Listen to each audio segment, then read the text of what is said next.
Hello friends, welcome to about film. I am hero Vipin. Johnny Depp, Heather Graham എന്നിവരെ പ്രധാന കഥാപാത്രങ്ങളാക്കി Hague brothers സംവിധാനം ചെയ്ത് 2001 റിലീസായ സിനിമയായിരുന്നു from hell. Whitechapel murders, the Jack the Ripper എന്ന് നിങ്ങൾ കേട്ടിട്ടുണ്ടാവും. ആ കഥയെ ബേസ് ചെയ്തിട്ടൊരു ഗ്രാഫിക് നോവൽ ഇതേ പേരിലുണ്ട്. അതിനെ ബേസ് ചെയ്താണ് ഈ സിനിമ വന്നിരിക്കുന്നത്. ആ കാലഘട്ടത്തിലെ രാഷ്ട്രീയവും അതുപോലെ തന്നെ ആ കാലഘട്ടത്തിൽ ജീവിച്ചിരുന്നവരുടെ അവസ്ഥകളും ദാരിദ്ര്യവും എല്ലാം ഈ സിനിമയിൽ കാണിക്കുന്നുണ്ട്. അത് മാത്രമല്ല, ഈ സിനിമയുടെ കുറച്ച് ബ്രൂട്ടൽ മൊമെൻറ്റ്സ് ഉള്ളതുകൊണ്ട് തന്നെ ഇതൊരിക്കലും കുട്ടികൾക്കും അതുപോലെ തന്നെ ഗർഭിണികൾക്കും വയസ്സായവർക്കും കാണാൻ പറ്റിയൊരു സിനിമയല്ല. കാരണം ഒരുപാട് ഡിസ്റ്റർബിംഗ് ആയിട്ടുള്ള രംഗങ്ങൾ ഈ സിനിമയിലുണ്ട്.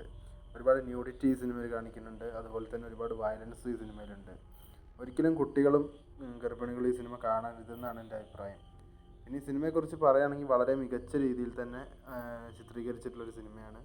ഈ സിനിമയിൽ മ്യൂസിക് ആണെങ്കിലും ശരി, അതുപോലെ തന്നെ സിനിമാറ്റോഗ്രാഫി ആണെങ്കിലും കളർ ഗ്രേഡ് ആണെങ്കിലും ആ കാലഘട്ടം സൃഷ്ടിച്ച രീതിയാണെങ്കിലും എല്ലാം കൊണ്ടും വളരെ മികച്ചു നിൽക്കുന്നൊരു സിനിമയാണിത്.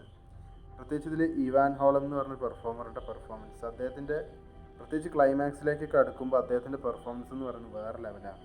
അതുപോലെ തന്നെ ജോണി ഡെപ്പും ഹേദർ ഗ്രാം എന്ന് പറഞ്ഞ ഹീറോയിനും അവരുടെ കോമ്പിനേഷൻ സീക്വൻസ്, അതുപോലെ ജോണി ഡെപ്പ് അദ്ദേഹത്തിൻ്റെ ഒരു അസിസ്റ്റൻ്റ് ഉണ്ട്, അവർ രണ്ടുപേരും തമ്മിലുള്ള കേസ് അന്വേഷണങ്ങളിലുള്ള കുറച്ച് രംഗങ്ങൾ, അങ്ങനെ ഒരുപാട് രസകരമായ മൊമെൻറ്റ്സ് ഈ സിനിമയിലുണ്ട്.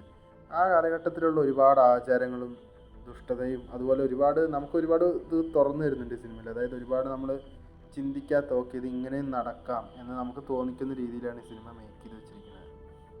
കാണാത്തവരെന്തായാലും ഈ സിനിമ ഒന്ന് കണ്ടു നോക്കുക. ഞാൻ വീണ്ടും പറയുകയാണെങ്കിൽ ഇതൊരു 18+ ഫിലിമാണ്. കുട്ടികൾക്കോ ഗർഭിണികൾക്കോ ഒരിക്കലും കാണാൻ പറ്റില്ല. ഒരുപാട് ബ്രൂട്ടൽ രംഗങ്ങളുള്ള ഒരു പടമാണ്. അപ്പോൾ കാണാത്തവരൊന്ന് കണ്ടു നോക്കുക. കണ്ടിട്ട് നിങ്ങൾക്ക് പടം ഇഷ്ടപ്പെടുകയാണെങ്കിൽ നിങ്ങളുടെ അഭിപ്രായം നമ്മൾ കമന്റ് ബോക്സിൽ ഒന്ന് രേഖപ്പെടുത്തുക. വീണ്ടും ഇതുപോലുള്ള വീഡിയോകൾക്കായി നമ്മൾ ചാനൽ സബ്സ്ക്രൈബ് ചെയ്യുക.